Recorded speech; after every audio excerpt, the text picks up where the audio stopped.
Good evening, and it is a what I watched video. It's been, I think the last one I did was for September, so we've got October and November to run through. November is not going to be a very long one because I was away for half of November, so depending on how long I waffle, I'll probably do them separately because I think October is a long one. Apologies. Because it's been 2 months since I saw some of these films, I'm probably not going to remember an awful lot if it's not one that stuck with me, so I will fly through these as fast as I can. Let's get started. Get the old screen recorder on, which I don't know, can you see that, guys, when I put it on the screen? Is it helpful at all, or is it just blurry, or... Anyway.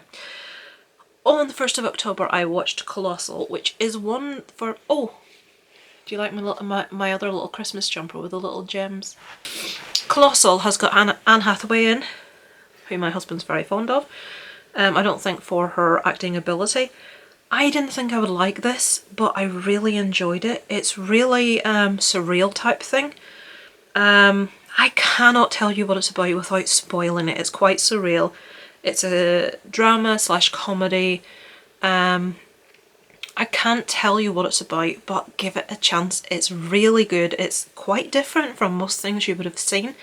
I really liked it, so that's Colossal. On the first, I'm telling you to watch something and I'm not telling you what it's about at all. It follows a girl quite disillusioned with life.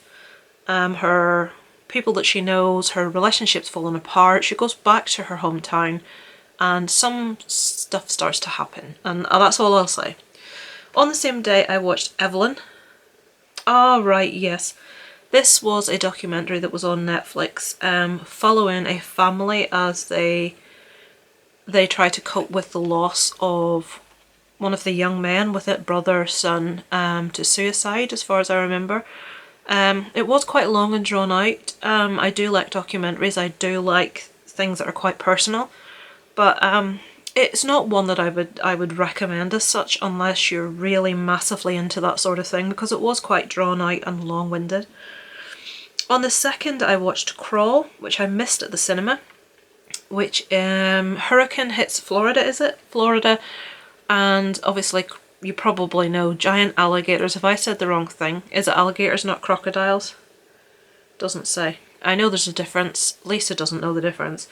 So yeah, giant crocodiles, giant alligators in the water, survival movie, young girl and her father trying to survive. I really enjoyed it. It's never going to win any Oscars, it's, you know, but it is what it says on the tin. It's exciting, the special effects are fantastic in it, so yeah, I would recommend that one. On the 3rd, The Possession of Michael Caine. Now someone, was it Aaron from Screen Stars possibly watched this one? And I liked the sound of it.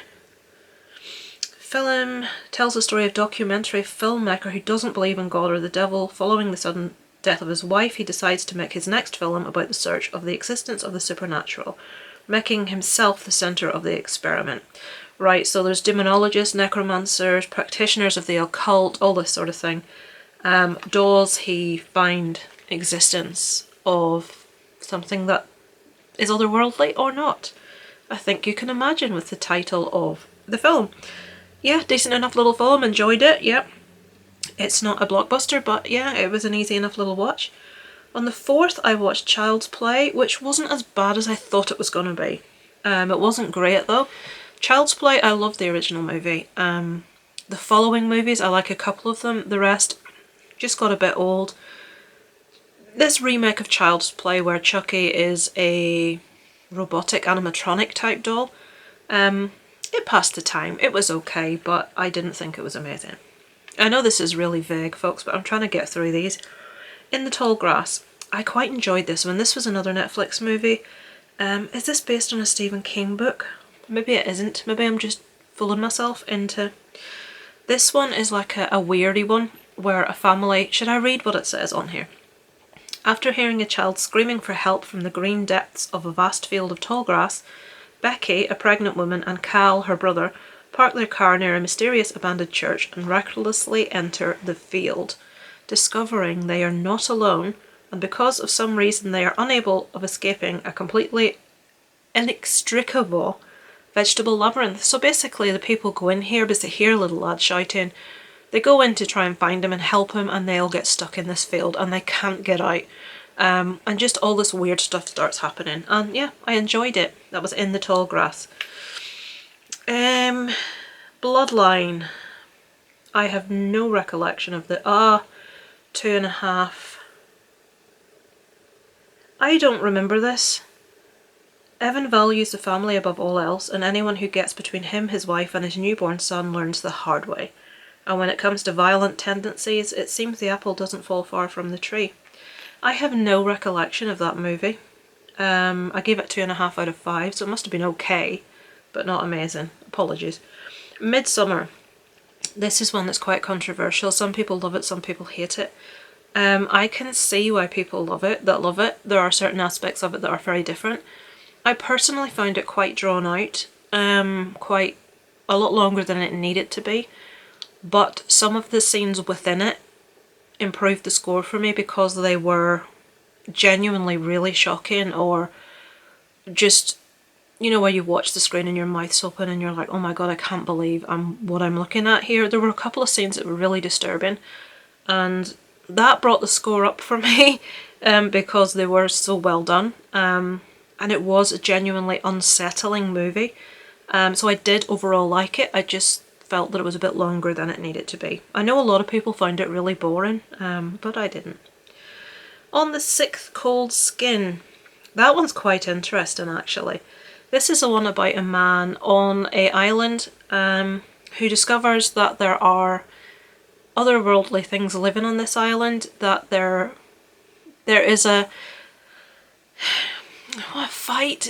There is a fight between these things and humanity, and he sort of sees a bit more to them than the monster that they look like, and he tries to bridge a gap.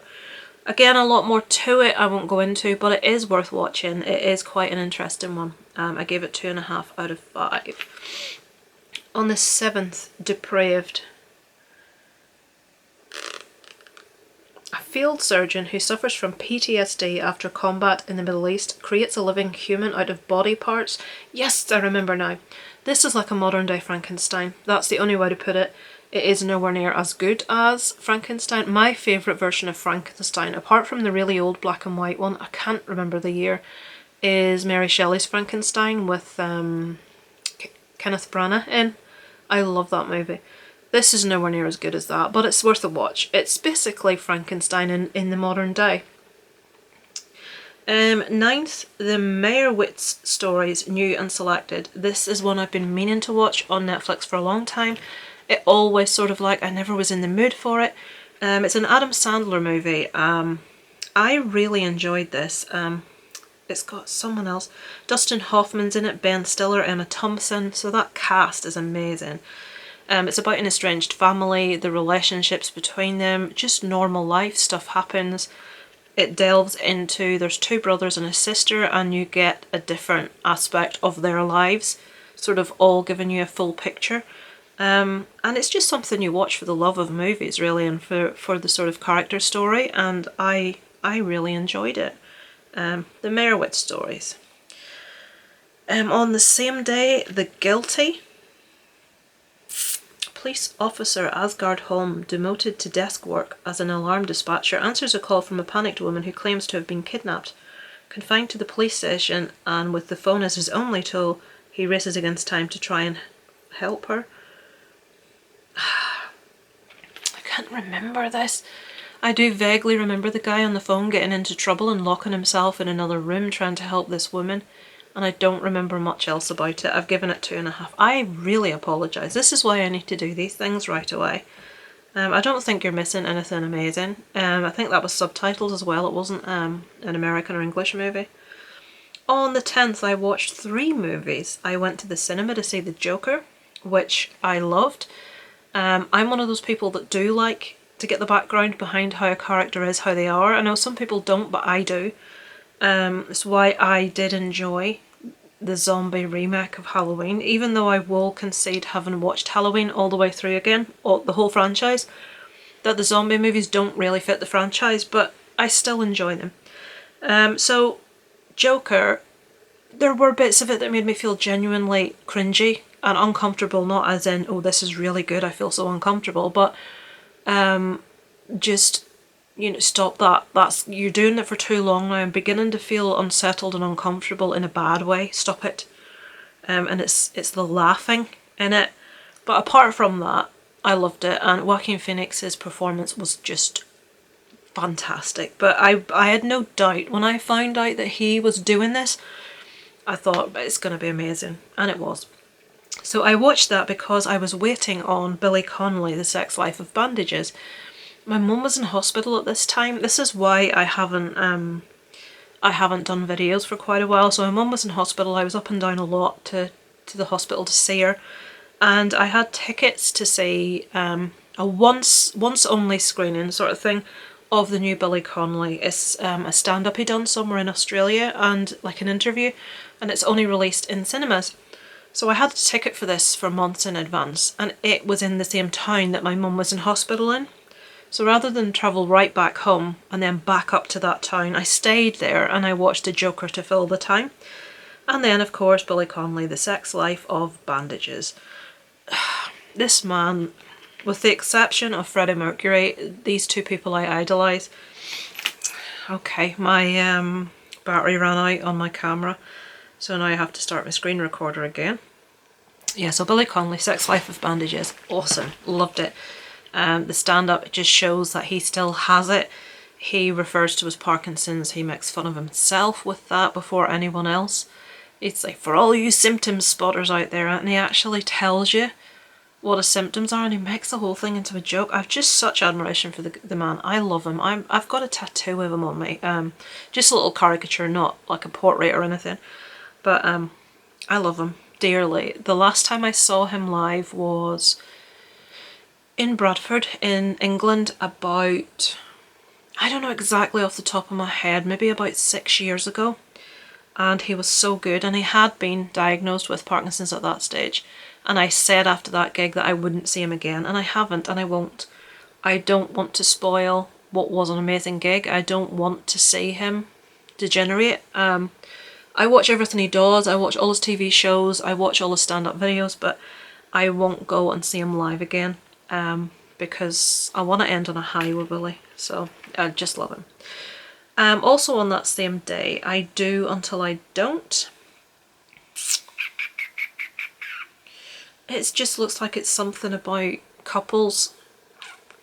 A trio of couples at various points in their relationship become the subjects of a film, oh yeah, about marriage becoming an antiquated idea that needs a reboot. It's just a romantic comedy. It wasn't particularly fantastic, it was okay. I gave that 2 out of 5. The next day, the 11th, this is going to be a long one, guys, I apologise. Fractured. I quite like this one. This is one that was on Netflix, about a guy that, is it an, right. A guy's son has an accident and him and his wife rush the child to hospital. And all sorts of weird stuff starts happening. They're asked weird questions to start with, and the whole thing culminates in him sitting waiting in a waiting room, and they tell him that he came in on his own. There was, you know, his wife and child aren't there. He's asking them to check CCTV, but cameras are broken or they're glitching. And the question is he insane? Is he mad? Did he come in on his own? Or did his wife and child come in with him, and has something happened to them naughty? Has something horrible happened? And the whole movie is him trying to work that out. And I find it very interesting. I liked it. I really liked it. 3.5 out of 5 I gave that one. Next day, El Camino, a Breaking Bad movie. It is what it says in the tin. If you like Breaking Bad, you will love this. Obviously, without giving any spoilers for Breaking Bad, it doesn't... Oh, sorry, I've just spotted something that's annoying me.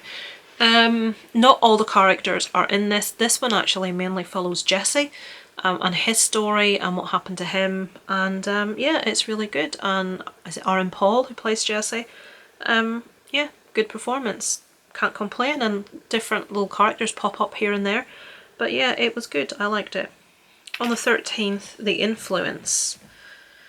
Not remembering this either. When Queenie, the Faraday family's grandmother and oppressive matriarch is finally laid to rest, no one could foresee the horrifying extent of her evil influence, which continues even beyond death.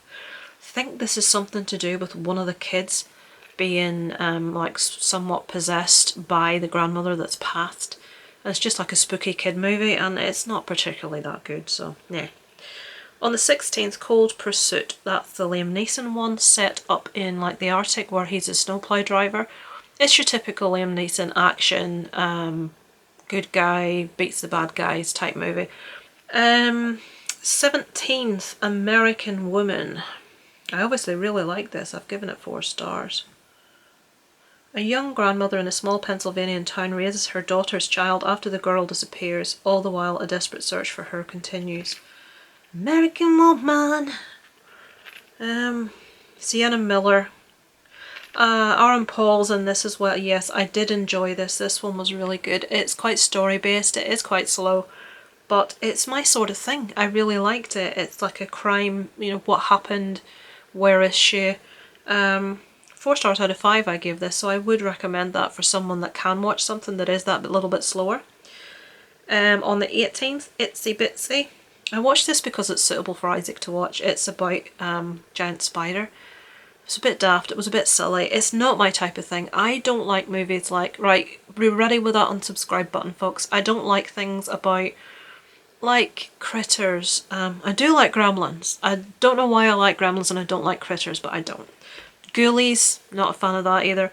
I don't like things with big fake animatronic looking insects. My favourite author, Sean Hudson, wrote a book called Slugs, which was made into a movie. It's the only one of his books ever to be made into a movie, and it's awful. I suppose it's one of those 80s horror sort of like, you know, staples, but oh Jesus, for all the books that that man wrote that were awesome, all the crime novels, all the supernatural stuff, they made Slugs into a movie. Even he doesn't like it. So yeah, Itsy Bitsy, giant spider, bit daft. It's alright to watch with your kids. 18th, Three from Hell. Obviously this is the continuation of Devil's Rejects, House of a Thousand Corpses, other way around.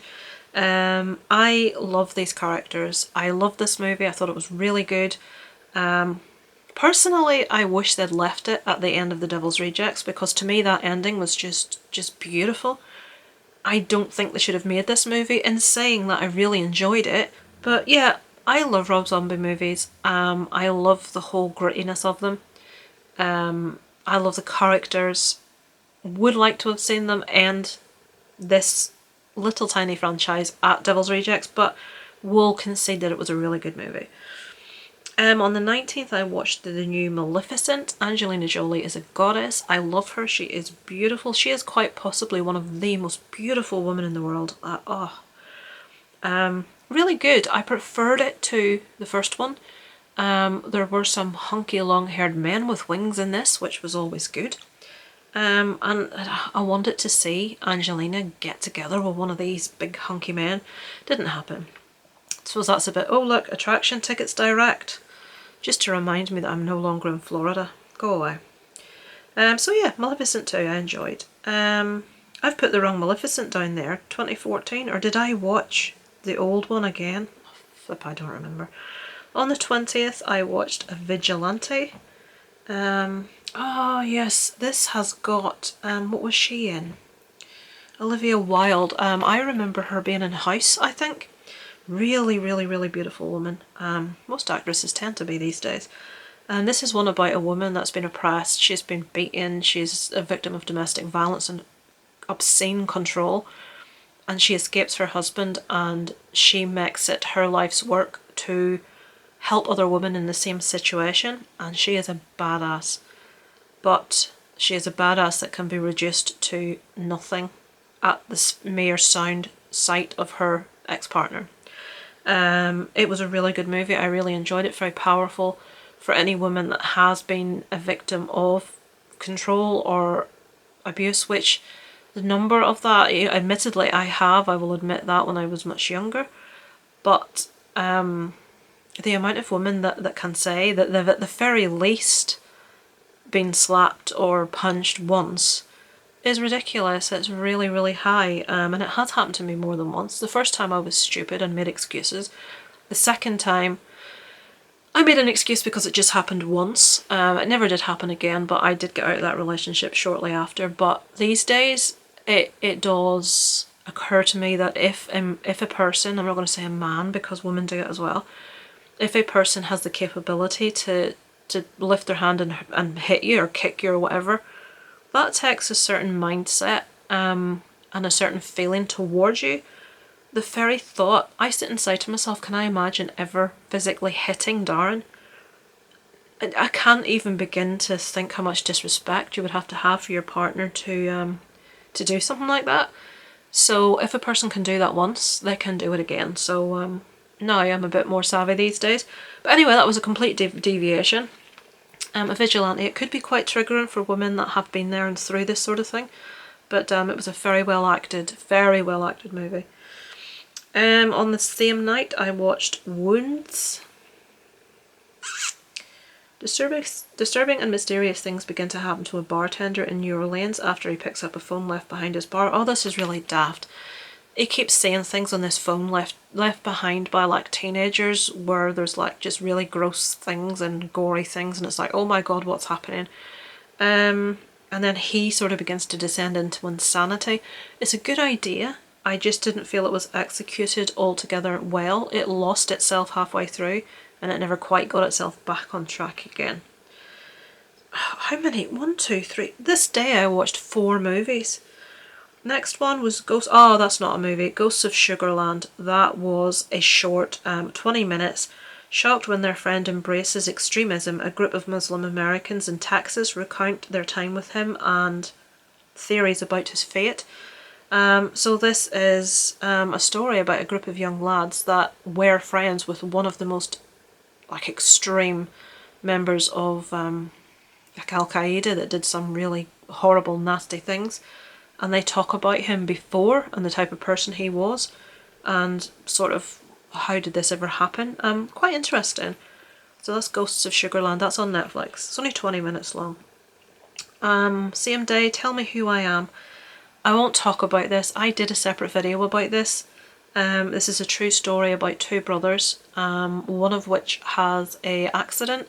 He loses all memory of everything in his life apart from his brother. He even forgets his parents. And they have some quite traumatic stuff that's went on in their life.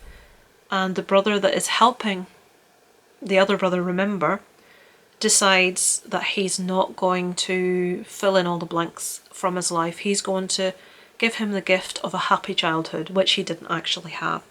And this movie follows all of that through to the culmination where the second brother realises that his brother hasn't been altogether honest.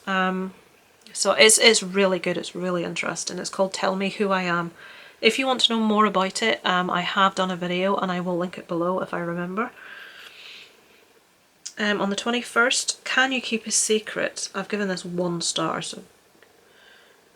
Oh, yeah. This is just so sickeningly sweet. Just the girl that no one ever notices. Will he notice me? Blah, da, da. Oh, Jesus Christ. It puts feminism back about 10 years. Not that I'm a feminist, but this is the thing. Is a feminist not someone that thinks there should be equal rights for men and women? Because I'm one of those, whatever that is. I don't think women should be entitled to more than men or preferential treatment, but just the same. I don't know if that's referred to as a feminist. 22nd, Annabelle Comes Home. Not a fan of movies about dolls, folks. It was okay. I've seen a few of the Annabelle movies. It was in the similar vein to the new Chucky movie. It was okay, but it's just not my cup of tea. It's nothing wrong with the movie, just not my cup of tea. I can't be frightened of a doll. I just can't. 25th, Same Kind of Different as Me. Ah, right, yes. Right, let's try and tell you about this without being too political or too philosophical. If you're religious, you will probably really like this. I really liked the story, but there was an undertone of ramming religion down your throat throughout the movie that I could have done without. My beliefs and thoughts are mine, and I don't need someone else's to try and influence that in either way. It's a true story. International art dealer Ron Hall must befriend a dangerous homeless man in order to save his struggling marriage to his wife, a woman whose dreams will lead all three of them on the journey of their lives. It's a really beautiful movie. He's had an affair. His marriage is on the rocks. He's very rich. His wife is very much one of these that works in soup kitchens, helps the homeless, tries to do things for other people. And she tells him, if you don't do some of this with me and forget all your precious arty-farty, like art lover galleries, all this stuff, the marriage is over. And he has to basically prove to her that he wants to do things for other people. And this is true, this all happened, and he does befriend this man, and we get a backstory on this homeless man that's really aggressive and nasty, and we get to find out why he is how he is, and it's a beautiful movie, and it's narrated really nicely. A bit in places like, you know, when Morgan Freeman's narrating The Shawshank, a bit like that in places.